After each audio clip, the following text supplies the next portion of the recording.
Everyone, welcome to study with Chitralekha. स्वागत है आप सभी का आपके अपने चैनल स्टडी विद चित्रलेखा में। डियर फ्रेंड्स, जैसा कि आप लोग जानते हो हम लोग यूपीपी के री एग्ज़ाम के लिए प्रैक्टिस सेट की सीरीज़ कर रहे हैं। तो आज सेट नंबर 36 होने वाला है। इससे पहले 35 सेट पेपर्स हम लोग सॉल्व कर चुके हैं। अगर आप लोगों ने अभी तक नहीं देखे हैं सेट पेपर के वीडियोज़ तो आपको डिस्क्रिप्शन बॉक्स में लिंक मिल जाएगा, आप जाकर के उनको देख लीजिएगा। आप इन सेट पेपर को कर लेते हैं तो आपका ये फ़ायदा हो जाता है कि आपका रिवीजन जो है बहुत अच्छे तरीके से हो जाता है। जो भी थ्योरी आप पढ़ते हैं उस थ्योरी को पढ़ने के बाद क्वेश्चन सॉल्व कर लेने से सारे कंसेप्ट क्लियर हो जाते हैं और आप लोगों को ये भी पता चल जाता है कि आपकी तैयारी कहाँ तक पहुँची है। तो सेट पेपर सॉल्व करना बहुत ज़रूरी है, उसके लिए आप लोग ये वीडियो की मदद ले सकते हैं। आज की क्लास को शुरू करते हैं और आज का पहला क्वेश्चन देखते हैं। तो आज का जो पहला क्वेश्चन है ये मॉडर्न हिस्ट्री से है। शुरुआत में महात्मा गांधी नमक आंदोलन में महिलाओं की भागीदारी के पक्ष में नहीं थे। निम्नलिखित में से किसने उन्हें महिलाओं को आंदोलन में जुड़ने की स्वीकृति के लिए मनाया था?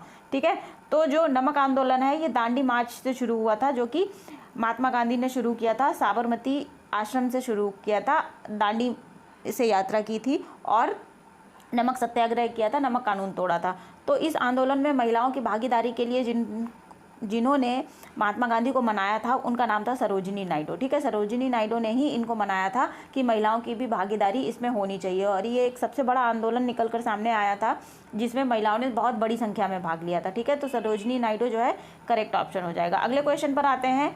शिलिंग कहाँ की मुद्रा है? तो शिलिंग जो है मुद्रा है केन्या की। ऑप्शन नंबर 2 करेक्ट ऑप्शन हो जाएगा, केन्या। अगले क्वेश्चन को देखेंगे। प्रोजेक्ट टाइगर के तहत भारत में कितने टाइगर रिजर्व हैं? तो देखिए, प्रोजेक्ट टाइगर जो है इसके तहत भारत में कुल 54 अर्थात 54 टाइगर रिजर्व बनाए गए हैं। ऑप्शन नंबर 4 करेक्ट ऑप्शन हो जाएगा, 54। अगले क्वेश्चन पर आते हैं। अगला क्वेश्चन है, निम्नलिखित में से कौन सा संगीतकार संतूर से संबंधित है? तो संतूर वादक जो है वो पंडित शिव कुमार शर्मा है। पंडित शिव कुमार शर्मा संतूर से संबंधित है। संतूर एक तरीके का वाद्य यंत्र होता है। ऑप्शन नंबर 3 करेक्ट ऑप्शन हो जाएगा। ठीक है, अगले क्वेश्चन पर आते हैं। योगी सरकार किन व्यक्तियों को उत्तर प्रदेश गौरव सम्मान से सम्मानित करने वाली है? तो इनमें से जो व्यक्ति जिन्हें ये सम्मान मिलने वाला है उत्तर प्रदेश गौरव सम्मान, ये मिलेगा ऋतु करिधल श्रीवास्तव को और नवीन तिवारी। ठीक है, ऑप्शन नंबर 4 करेक्ट ऑप्शन हो जाएगा, ऋतु करिधल और नवीन तिवारी। ध्यान रखिएगा, ये करंट अफेयर्स का, यूपी करंट अफेयर्स का इंपॉर्टेंट क्वेश्चन है। विद्याधर भट्टाचार्य एक प्रसिद्ध क्या है? वास्तुकार हैं। ये वास्तुकार हैं, आर्किटेक्ट हैं, तो ऑप्शन नंबर 1 करेक्ट ऑप्शन हो जाएगा। अगले क्वेश्चन पर आते हैं। 1916 में कांग्रेस में और मुस्लिम लीग ने एक ऐतिहासिक समझौते पर हस्ताक्षर किए थे और देश में प्रतिनिधि सरकार के लिए मिलकर काम करने का फैसला किया था। तो 1907 में सूरत सम्मेलन जो हुआ था, यहाँ पर मुस्लिम लीग और भारतीय राष्ट्रीय कांग्रेस जो है इनके बीच मतभेद हो गया था। तो इसी मतभेद को ख़त्म करने के लिए 1916 में लखनऊ पैक्ट हुआ था, लखनऊ समझौता हुआ था। कब हुआ था? 1916 में, जिसमें कांग्रेस और मुस्लिम लीग दोनों एक ही साथ काम करने के लिए तैयार हो गए। तो ऑप्शन नंबर 1 करेक्ट ऑप्शन हो जाएगा, लखनऊ समझौता। इसे लखनऊ पैक्ट भी कहते हैं। कब हुआ था? 1916 में हुआ था, कांग्रेस और मुस्लिम लीग के बीच समझौता। ठीक है, अगले क्वेश्चन को देखेंगे। निम्नलिखित में से किस मौर्य शासक ने कलिंग पर विजय प्राप्त की थी? तो अशोक ऐसा मौर्य शासक था जिसने कलिंग पर विजय प्राप्त की थी। ऑप्शन नंबर 1 करेक्ट ऑप्शन हो जाएगा।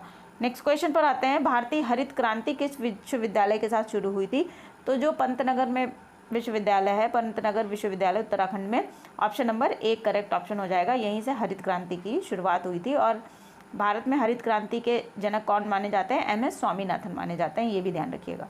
अगले क्वेश्चन को देखेंगे। इनमें से किस स्थान पर विश्व स्वास्थ्य संगठन अर्थात WHO का मुख्यालय स्थित है? तो WHO का मुख्यालय आपको मिलेगा वॉन, जर्मनी में। बान, Germany. Option number 4 correct option हो जाएगा। अगले क्वेश्चन को देखेंगे। भारतीय दंड संहिता की किस धारा के अंतर्गत जाली नोटों और बैंक के नोटों का प्रावधान किया गया है? तो दंड संहिता 489A। ठीक है, इसको ध्यान रखिएगा। दंड संहिता धारा 489A 489A के अंतर्गत जाली नोटों और बैंक नोटों का प्रावधान किया गया है। ऑप्शन नंबर 2 करेक्ट ऑप्शन हो जाएगा। नेक्स्ट क्वेश्चन पर आएंगे। विश्वविद्यालय के निम्नलिखित, यहाँ पे करेक्ट करिएगा, विश्व के निम्नलिखित जलवायु क्षेत्रों में से किस एक का विशेष अभिलक्षण पवन का मौसमी उत्क्रमण है? तो जो मानसूनी प्रकार की जलवायु होती है उसमें क्या होता है, पवन का उत्क्रमण होने लगता है और मौसम के अनुसार से हवा का या पवन का उत्क्रमण होता है। तो ये जो क्वेश्चन है इसका करेक्ट आंसर हो जाएगा मानसून जलवायु, ऑप्शन नंबर 4। भारत की जलवायु कैसी है? मानसूनी जलवायु है। ब्रह्मा, विष्णु और महेश तीनों चेहरों वाली मूर्ति, जिसे त्रिमूर्ति के नाम से जाना जाता है, ये हमें कहाँ पर दिखाई देती है, किन गुफाओं में दिखाई देती है, हमें बताना है। तो ये जो ऑप्शंस दे रखे हैं इनमें से एलिफेंटा की जो गुफाएं हैं वहाँ पर त्रिमूर्ति के नाम से जाने जाने वाली मूर्ति स्थापित है। तो ऑप्शन नंबर 2 करेक्ट ऑप्शन हो जाएगा। अगला क्वेश्चन है, इसमें 2 कॉलम दे रखे हैं आपको, एक तरफ आपको कुछ स्टेटमेंट दे रखे हैं, दूसरी तरफ देशों के नाम दे रखे हैं, तो हमें इनके साथ मैच करना है।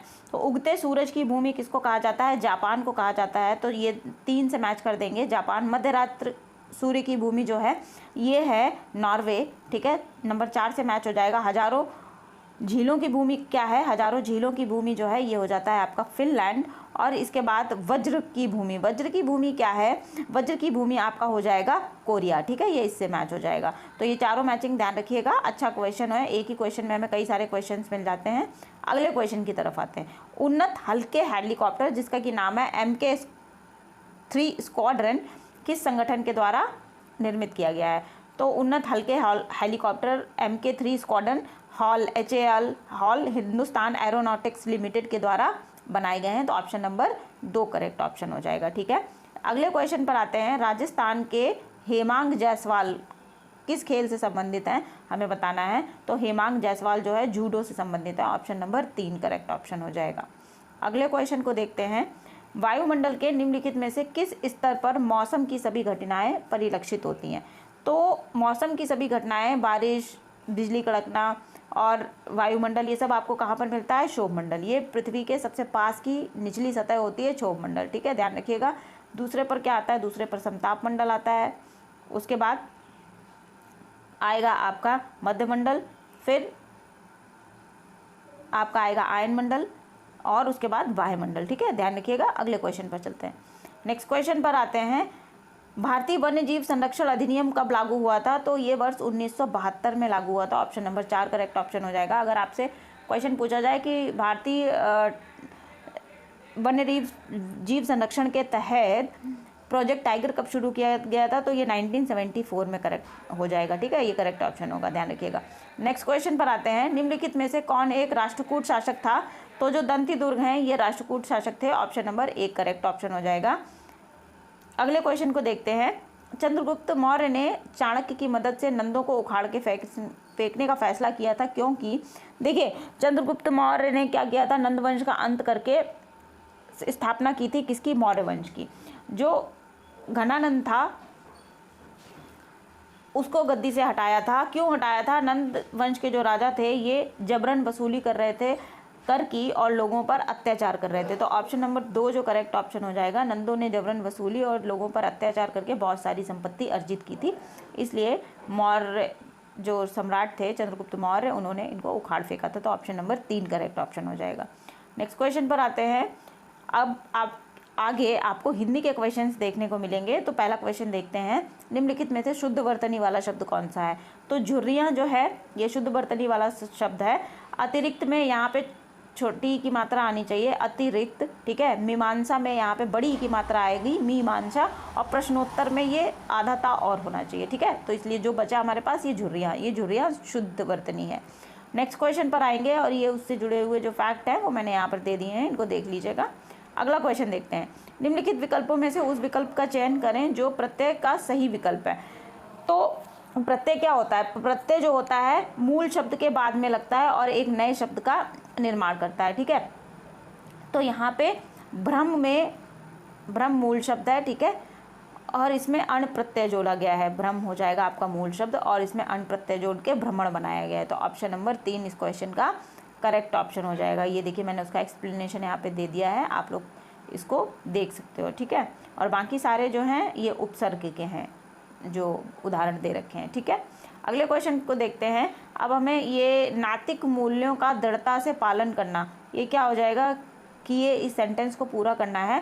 नैतिक मूल्यों का दृढ़ता से पालन किए बिना किसी भी समाज की आर्थिक व सामाजिक प्रकृति नहीं हो सकती, ठीक है। तो ये जो सेंटेंस है इसको पूरा करना था, ये इसको कट कर दीजिएगा लाइन को, ये वाला।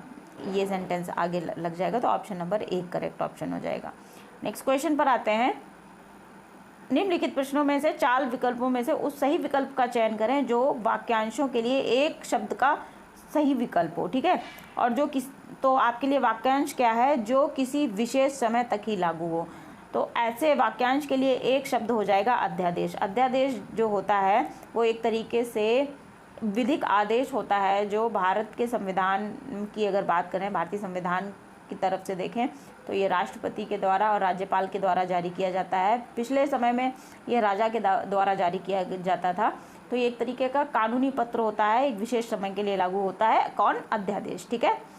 तो ऑप्शन नंबर 3 करेक्ट ऑप्शन हो जाएगा। नेक्स्ट क्वेश्चन पर आते हैं। कौन सा व्यंजन तालव्य वर्ण नहीं है? तो इसमें से जो सा है ये तालव्य नहीं है, ऑप्शन नंबर 4 करेक्ट ऑप्शन है। नेक्स्ट क्वेश्चन को देखेंगे। चा वर्ग में कितने महाप्राण व्यंजन वर्ण है? तो चा वर्ग में 2 महाप्राण व्यंजन वर्ण है, तो ऑप्शन नंबर 1 करेक्ट ऑप्शन हो जाएगा, ठीक है। अब आप लोग इसको देख लीजिएगा कि कौन कौन से हैं, ये मुझे आप लोग कमेंट सेक्शन में बताइएगा। हिंदी के विकास के लिए प्रधानमंत्री की अध्यक्षता में गठित सर्वोच्च समिति कौन सी है? तो हिंदी के विकास के लिए प्रधानमंत्री की अध्यक्षता में जो सर्वोच्च समिति गठित की गई है उसका नाम है केंद्रीय हिंदी समिति, ऑप्शन नंबर 3 करेक्ट ऑप्शन हो जाएगा इस क्वेश्चन का। अगला क्वेश्चन है, इनमें से अनग शब्द का विलोम क्या है? तो अनग शब्द का जो विलोम है ये हो जाएगा अघ, ऑप्शन नंबर 2। अगला क्वेश्चन देखते हैं। अनूढ़ा का पर्यायवाची शब्द क्या है? तो अनूढ़ा का पर्यायवाची शब्द जो होता है वो होता है कुमारी, ठीक है। अनूढ़ा का पर्यायवाची क्या हो जाएगा? कुमारी। अगले क्वेश्चन पर आएंगे। झरना का पर्याय बताना है हमें, तो झरना का पर्यायवाची शब्द क्या हो जाएगा? जलप्रपात हो जाएगा, ठीक है। नेक्स्ट क्वेश्चन देखेंगे। खाक छानना मुहावरे का क्या आशय है? किसी चीज़ की तलाश में बहुत हैरान परेशान होना, मतलब खाक छानना। मेरा पूरा दिन बीत गया खाक छानते छानते, लेकिन मैंने आज तक ऐसा व्यक्ति नहीं देखा जिसके सर पे 2 बाल हों, ठीक है। इस तरीके से कोई बात काम किया जाएगा तो उसे खाक छानना कहते हैं, तो ऑप्शन नंबर 1 करेक्ट ऑप्शन हो जाएगा। नेक्स्ट क्वेश्चन देखेंगे। अनुज खाकर सो गया। अब यहाँ पर हमें बतानी है कि क्रिया का कौन सा रूप है। तो खाकर सो गया, ठीक है, मतलब काम पास्ट टेंस में हो चुका है, तो यहाँ पर पूर्वकालिक क्रिया हो जाएगी, ऑप्शन नंबर 4 करेक्ट ऑप्शन हो जाएगा। नेक्स्ट क्वेश्चन पर आते हैं। निम्नलिखित में से कौन सा शुद्ध वाक्य है? तो पिताजी का शरीर गद नहीं हो गया, गदगद हो गया। यहाँ पे 2 बार आना चाहिए, गदगद हो गया। तुम सबसे सुंदरतम हो, सुंदरतम नहीं, तुम सबसे सुंदर हो। तुम्हारे ऊपर इसका भार है, नहीं, किसी के ऊपर भार नहीं होता है, ठीक है। तो ये तीनों सेंटेंस गलत हो जाएंगे। मैंने कुछ पुस्तकें, कागज और स्याही खरीदी। यहाँ पर ये बहुवचन है, कागज और स्याही ये एक वचन है, तो उसी के अनुसार इस सेंटेंस को समाप्त किया गया, तो ऑप्शन नंबर 4 करेक्ट ऑप्शन हो जाएगा। अगले क्वेश्चन पर आते हैं। दशानन कौन सा शब्द है? निम्नलिखित में से दशानन किस प्रकार का शब्द है? तो दशानन जो है योग रूढ़ शब्द है, ठीक है। जब 2 शब्द एक साथ जुड़ते हैं और एक नया अर्थ देते हैं तो उन्हें योग रूढ़ कहते हैं। दशानन का मतलब होता है 10 सिर वाला रावण, ठीक है। तो ऑप्शन नंबर 2 करेक्ट ऑप्शन हो जाएगा। अगला क्वेश्चन देखते हैं। मगही किस उपभाषा की बोली है? तो मगही जो है बिहारी भाषा की बोली है, ध्यान रखिएगा, ऑप्शन नंबर 2। अगला क्वेश्चन है। निम्नलिखित में से कौन सा तद्भव शब्द है? तो जो नग्न, दक्षिण और द्रक्षा ये तीनों तत्सम शब्द हैं। दाढ़ी जो है ये तद्भव शब्द है, तो आप लोगों का ऑप्शन नंबर 4 करेक्ट ऑप्शन हो जाएगा। अगला क्वेश्चन है। अत्यल्प में कौन सी संधि है? तो अत्यल्प में अति प्लस अल्प हो जाएगी, इसका संधि विच्छेद अति प्लस अल्प, इसमें आपको मिलेगी यण संधि, ठीक है। ऑप्शन नंबर 2 करेक्ट ऑप्शन हो जाएगा। अगला क्वेश्चन है। निम्नलिखित में से निजवाचक सर्वनाम का उदाहरण क्या है? तो वह अपने आप ही सारा काम कर लेती है, ठीक है। ये वह अपने आप ही सारा काम कर लेती है, खुद की बात कर रहा है। निजवाचक सर्वनाम किसमें हो जाएगा? सेंटेंस नंबर 1 में, ऑप्शन नंबर 1। जो इसमें वह है वो अपने बारे में बता रहा है, ठीक है। नेक्स्ट क्वेश्चन देखते हैं। निम्नलिखित में से कौन से विकल्प में उपमा अलंकार का उदाहरण है? तो जहाँ पर किसी चीज़ की उपमा किसी बड़ी चीज़ के साथ की जाती है, किसी जीवित या मृत या अचेतन वस्तु के साथ की जाती है, वहाँ पर उपमा अलंकार होता है। तो सागर सा गंभीर हृदय हो, गिरि सा ऊंचा जिसका मन, ठीक है। तो ऑप्शन नंबर 3 यहाँ पर उपमा अलंकार है। नेक्स्ट क्वेश्चन देखेंगे हम। बाहरी किस प्रकार का विशेषण है? तो बाहरी जो है विशेषता बतला रहा है किसकी? गुण की, ठीक है। अंदर बाहर, भीतरी बाहरी, ये गुण है किसी भी वस्तु का या किसी व्यक्ति का, तो ये गुणवाचक विशेषण हो जाएगा। ऑप्शन नंबर 1 करेक्ट ऑप्शन हो जाएगा। तो इस तरह से आज हमने 40 क्वेश्चन किए, जिसमें से 20 आपका जीएस था प्लस 20 हिंदी का था। तो आपका ओवरऑल कितना स्कोर बचना है ये आप लोग मुझे कमेंट सेक्शन में बताइएगा। अगर आज की क्लास आप लोगों को पसंद आई है तो क्लास को लाइक कर दीजिएगा और अपने दोस्तों के साथ स्टडी ग्रुप्स में, पेयर ग्रुप्स में शेयर भी कर लीजिएगा। चैनल पर पहली बार आए हैं तो चैनल को सब्सक्राइब करके बेल आइकन ज़रूर प्रेस कर दीजिएगा, जिससे कि आने वाले सभी वीडियोज़ की जानकारी आपके पास सबसे पहले पहुँच जाएगी। पढ़ते रहिए, खूब रिवीजन करिए। रिवीजन करना बहुत ज़रूरी है ताकि आप चीज़ों को भूलें नहीं। डेली बेसिस पर आप लोगों को यूपीपी के री एग्ज़ाम के लिए ये प्रैक्टिस सेट एक मिलता है। तो मेरे चैनल से जुड़े रहिए, खूब पढ़िए, रिवीजन करिए, खुश रहिए, मस्त रहिए। मिलते हैं अगली क्लास में। Thank you everyone.